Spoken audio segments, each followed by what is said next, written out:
제목 우리나라를 계수하는 지혜. 본문 시편 90편 12절. 사랑하는 성도 여러분, 한 해를 마무리하는 송년주일에 주님의 크신 은혜로 함께 모여 예배드리게 하신 하나님께 감사드립니다. 오늘 우리는 시편 90편 12절 말씀, 우리에게 우리날 계수함을 가르치사 지혜로운 마음을 얻게 하소서 라는 깊은 기도의 고백을 통해 하나님 앞에서 우리의 삶을 어떻게 이해하고 살아가야 할지 깊이 묵상하고자 합니다. 이 시편은 모세의 기도입니다. 당시 이스라엘 백성이 광야에서 인생의 허무함과 하나님의 영원하심을 극명하게 경험하는 가운데 하나님께 드린 간구입니다. 모세는 인간 생명의 유한함을 절실히 깨달았지만 그럼에도 불구하고 하나님의 은혜 안에서 지혜로운 삶을 살아가기를 간절히 기도했습니다. 마찬가지로 우리의 삶도 광야를 걸었던 모세와 이스라엘 백성처럼 유한하고 연약하지만 하나님 안에서 우리는 영원한 생명과 참된 가치를 발견할 수 있습니다. 이 시간 하나님의 뜻 안에서 어떻게 영원한 것을 붙들며 살아갈 수 있을지 말씀을 통해 함께 나누고자 합니다. 1. 유한한 존재의 자각. 우리나를 계수하는 지혜. 우리가 흔히 말하는 날들을 계수한다 라는 의미는 단순히 달력의 숫자를 세어 나이를 계산하는 일이 아닙니다. 말들을 계수하는 것은 인생의 처음과 마지막을 바라보며 우리의 한계를 인정하고 하나님 앞에서 자신의 삶을 다시 바라보는 깊은 영적 성찰을 의미합니다. 시편 90편 4절은 이렇게 고백합니다. 주의 목전에는 천년이 지나간 어제 같으며 밤의 한 경점 같으니이다. 영원하신 하나님 앞에서 인간의 시간은 한순간에 불과합니다. 시편 기자는 시편 90편 5절과 6절에서 우리의 인생을 아침에 피웠다가 저녁에 시드는 풀과 같다고 말합니다. 또한 시편 90편 9절에서 우리의 세월이 한숨처럼 바람처럼 순식간에 지나간다고 탄식합니다.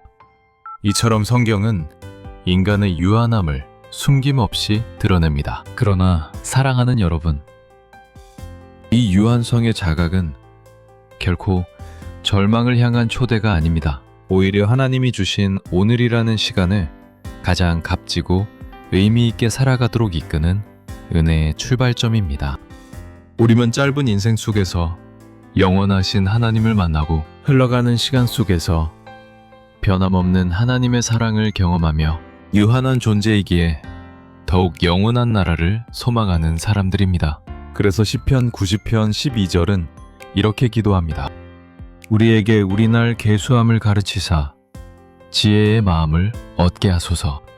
말들을 세는 지혜란 시간을 아끼는 기술이 아니라 하나님 앞에서 바르게 사는 법을 배우는 것입니다.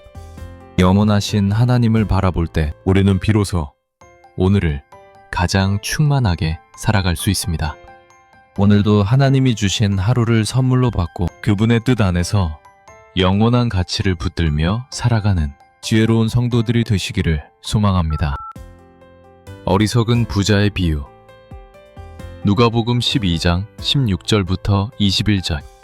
예수님께서는 어리석은 부자의 비유를 통해 하나님을 떠난 인간의 지혜 없음이 얼마나 위험한지를 분명히 경고하셨습니다. 한 부자는 농사가 풍년이 되어 곡간이 가득 차자 스스로에게 이렇게 말합니다. 내가 이렇게 하리라.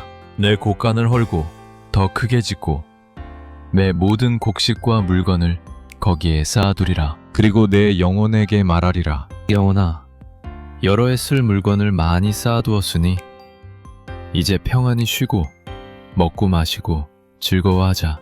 그러나 하나님께서는 그에게 이렇게 말씀하십니다. 어리석은 자여, 오늘 밤에 네 영혼을 도로 찾으리니 네가 준비한 것이 누구의 것이 되겠느냐. 이 부자는 풍성한 소출을 통해 미래를 보장받은 것처럼 느꼈지만 정작 자신의 생명이 하나님께 달려있다는 사실과 인생이 유한하다는 진리를 전혀 깨닫지 못했습니다. 그는 더 큰 곡간을 짓는 데에는 열심히 했지만 하나님 앞에 설 준비에는 철저히 무지했습니다. 그의 재물은 그의 영혼을 지켜주지 못했고 그의 계획은 하나님이 정하신 때 앞에서 아무 의미도 없었습니다.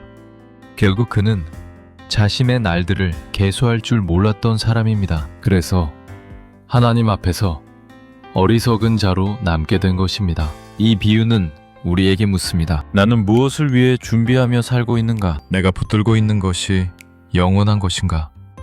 아니면 사라질 것인가? 예수님의 말씀은 단순한 경고가 아니라 참된 지혜의 길로 돌아오라는 초대입니다. 하나님을 떠난 채 쌓는 모든 것은 결국 허무하지만 하나님 안에서 준비하는 삶은 영원한 가치를 얻게 됩니다. 우리에게 주는 교훈. 우리의 삶은 언제 끝날지 아무도 알 수 없습니다. 그렇기에 우리는 지금 이 순간을 주님 앞에서 귀하게 여기며 사라질 것들이 아니라 영원한 가치에 우리의 마음을 두어야 합니다. 물질적 성공이나 세상적 만족은 잠시 있다 사라지지만 하나님과의 관계는 죽음 앞에서도 결코 빼앗기지 않는 유일한 보물입니다. 우리가 이 땅에서 쌓아둘 수 있는 진정한 재산은 하나님 안에서 쌓아가는 영적인 열매와 믿음의 유산뿐입니다. 총련주의를 맞아 지나온 한 해를 조용히 돌아보며 혹시 우리도 어리석은 부자처럼 오직 이 땅의 것만 더 많이 모으려 애쓰며 살지는 않았는지 정직하게 자신에게 물어보아야 합니다. 하나님 없이 쌓는 모든 것은 결국 허무하지만 하나님 안에서 쌓는 것은 영원히 남는 것입니다. 이 깨달음이 새해를 향한 우리의 걸음을 더 지혜롭고 더 하나님 중심으로 이끌어주기를 소망합니다. 2. 시간의 청지기 정신. 맡겨진 시간을 지혜롭게 사용하라.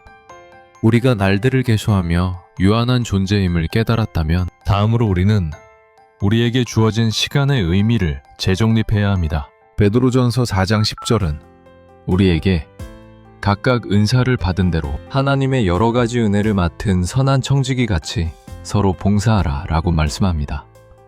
사랑하는 성도 여러분, 시간은 하나님께서 우리에게 맡기신 귀한 선물이며 은사입니다. 우리는 종종 시간을 너무 익숙하게 여기고 마치 무한히 주어질 것처럼 사용하지만 성경은 시간이 하나님께 속해 있으며 우리가 그분의 주권 아래 살아가는 존재임을 분명히 가르칩니다. 그리고 언젠가 우리는 하나님 앞에서 자신들에게 주신 시간을 어떻게 사용했는지, 어떤 선택을 했는지, 무엇을 위해 살아왔는지 결산하게 될 것입니다. 하나님께서는 우리에게 인생이라는 시간을 허락하시고 그 시간 속에서 믿음과 사랑과 소망의 열매를 맺기를 기대하십니다. 그러므로 시간을 의미 없이 흘려보내거나 단지 자기 만족을 위해 소비하는 것은 시간의 청지기로서의 사명을 잊어버리는 일입니다. 우리는 시간의 주인이 아니라 하나님께서 맡기신 시간을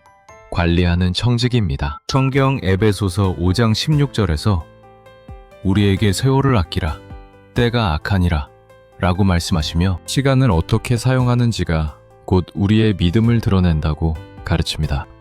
그러므로 다가오는 새해에는 시간을 낭비하지 않고 하나님이 기뻐하시는 더 의미 있고 생산적인 방향으로 사용하겠다는 거룩한 결단이 필요합니다. 우리가 하나님께서 주신 시간을 어떻게 사용하느냐가 결국 우리의 삶에 어떤 열매가 맺힐지를 결정하기 때문입니다.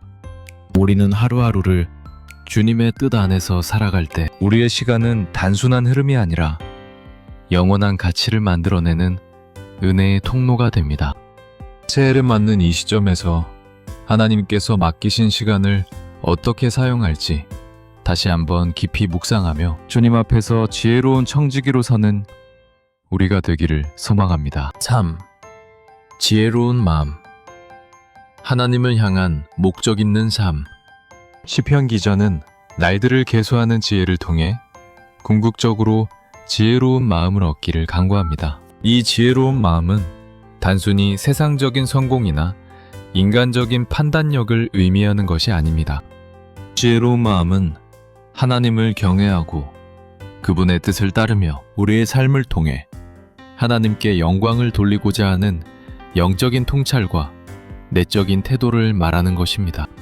잠언 9장 10절은 우리에게 여호와를 경외하는 것이 지혜의 근본이요 거룩하신 자를 아는 것이 명철이니라 라고 가르칩니다. 진정한 지혜는 세상의 지식에서 시작되는 것이 아니라 하나님과의 바른 관계에서 비롯됩니다. 우리가 하나님의 영원하심과 우리의 유한함을 깨닫고 하나님께서 맡기신 시간을 그분이 기뻐하시는 일에 드릴 때 비로소 지혜로운 마음을 얻게 됩니다. 이러한 지혜는 우리의 모든 계획과 삶의 목적을 하나님께로 향하게 하고 우리의 발걸음을 하나님의 뜻에 맞추어 살아가도록 이끌어줍니다. 우리에게 주는 교훈. 사랑하는 성도 여러분, 지난 한 해 동안 우리는 하나님께서 맡기신 시간을 어떻게 사용해 왔는지 먼저 정직하게 돌아보아야 합니다. 혹시 불평과 원망으로 시간을 낭비하지는 않았는지, 하나님과의 관계를 뒤로 미루거나 이웃에게 사랑을 베푸는 일을 소홀히 하지는 않았는지 점검해 보시길 바랍니다. 새해를 맞이하며 건강, 재정, 관계, 직업 등등 여러 가지 계획을 세우시겠지만 그 모든 목표의 중심에는 반드시 하나님을 향한 마음이 자리해야 합니다. 성경은 고린도전서 10장 31절에서 이렇게 말씀합니다. 그러므로 너희가 먹든지 마시든지 무엇을 하든지 다 하나님의 영광을 위하여 하라. 이 말씀은 우리의 삶 전체가 하나님께 드려져야 한다는 깊은 진리를 담고 있습니다. 단지 예배 시간이나 신앙 활동뿐 아니라 우리가 살아가는 모든 순간, 가정에서, 직장에서, 관계 속에서, 일상의 작은 선택들 속에서 하나님의 영광이 드러나야 한다는 것입니다. 우리의 모든 날이 하나님의 영광을 위한 도구가 될 때 비로소 삶의 참된 의미와 가치가 드러납니다. 하나님을 위해 사는 삶은 결코 헛되지 않으며 그분의 뜻을 따라 살아갈 때 우리의 시간과 재능, 노력은 영원한 열매를 맺게 됩니다. 그러므로 다가오는 새해에는 무엇보다 말씀 묵상과 기도의 시간을 우선순위로 세우는 결단이 필요합니다. 왜냐하면 하나님을 더 깊이 알아갈 때 우리의 삶의 방향이 바로 서고 우리의 선택은 단순히 현명한 수준을 넘어 하나님의 지혜로 인도받는 선택을 할 수 있기 때문입니다. 또한 하나님께서 주신 재능과 시간을 이웃을 섬기고 주님의 몸된 공동체를 세우는 일에 기쁨으로 사용해야 합니다. 단순히 바쁘게 사는 것이 중요한 것이 아니라 주님의 뜻 안에서 의미 있는 바쁨, 하나님이 기뻐하시는 바쁨을 추구하는 것이 중요합니다.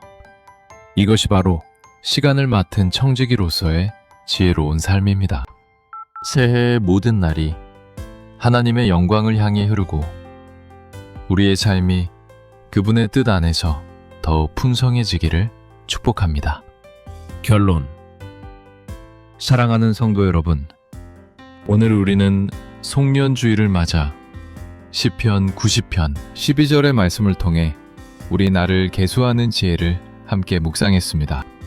우리의 삶이 유한하다는 사실을 깨닫는 것은 두려움이나 허무로 이끄는 것이 아니라 오히려 하나님께서 주신 매 순간을 더욱 귀하게 바라보게 하는 거룩한 깨달음입니다. 하나님은 우리에게 시간을 맡기셨고 그 시간을 통해 믿음의 열매를 맺으며 영원한 가치를 향해 살아가기를 기대하십니다.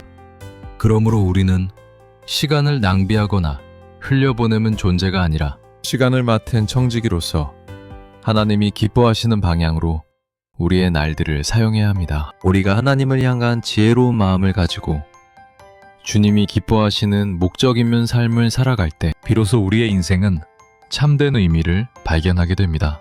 그리고 그 삶은 이 땅에서 끝나지 않고 영원한 나라에까지 이어지는 열매를 맺게 됩니다.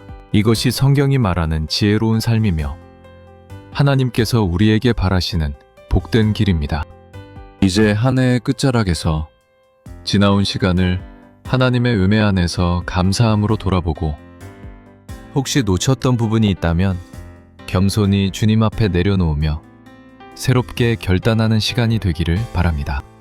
다가오는 새해에는 우리의 모든 날들을 더욱 지혜롭게 사용하여 하나님의 영광을 드러내고 하나님을 기쁘시게 하며 영원한 가치를 따라 살아가는 복된 삶이 되기를 주님의 이름으로 간절히 축원합니다. 아멘.